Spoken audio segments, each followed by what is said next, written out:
The Bohr effect helps to explain how carbon dioxide increases the dissociation of oxygen from hemoglobin.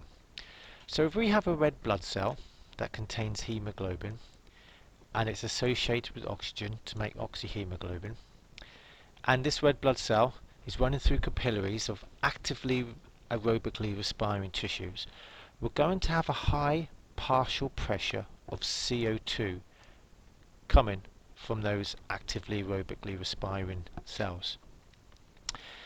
Some of this CO2, 5%, can be carried dissolved in the plasma. Some of the CO2 will actually combine with the hemoglobin to form carbaminohemoglobin, but the main bulk of carbon dioxide transport in the plasma is in the form of hydrogen carbonate ions. How this occurs is that carbon dioxide will diffuse into the red blood cell, and inside the red blood cell it will combine with water. This is a reaction carried out by the enzyme carbonic anhydrase, which is reversible.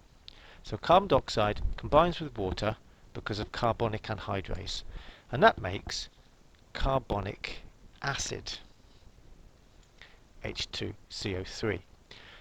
Carbonic acid is relatively unstable, so it dissociates into hydrogen ions, which of course will lower the pH, it's acidic, and hydrogen carbonate ions, which is the main way that carbon dioxide is transported into the plasma. So the hydrogen carbonate ions will actually diffuse out of the red blood cell now into the plasma. We're now left with these hydrogen ions. These will lower the pH. So one thing that can happen is that the hemoglobin will actually mop up the hydrogens. The hydrogen ions will bind with the hemoglobin. Hemoglobin has affinity for hydrogen ions.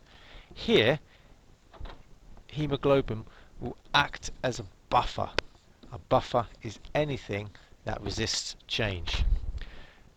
So the hydrogen ions will combine with the hemoglobin. Now, as the hydrogen ions bind with the hemoglobin, this causes a change in the structure of the hemoglobin, which now releases the oxygen. So the oxygen dissociates from the hemoglobin. Before I talk any more about that, this hemoglobin combined to the hydrogen ions is called hemoglobinic acid. Coming back to this oxygen will now diffuse out of the red blood cell, and it will diffuse into the tissue fluid and into the actively respiring cells. This is the Bohr effect. Because we've got higher partial pressure of CO2, we've ended up with more hydrogen ions which have combined with the hemoglobin, causing oxygen to dissociate from hemoglobin, releasing the oxygen just where it's needed.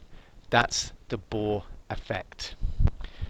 You may well have also heard the term the Bohr shift. That relates to the oxygen hemoglobin saturation curve.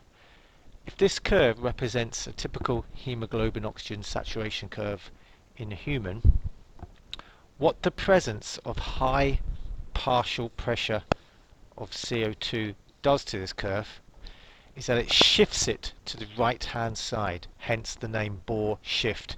It's actually shifted and lowered down to the right hand side, which means that more oxygen is released at lower partial pressures of oxygen than it normally would be, simply because you've got this high partial pressure of CO2, which, as I said earlier, produces more hydrogen ions to make more hemoglobinic acid, and therefore releasing more oxygen to those cells that need it.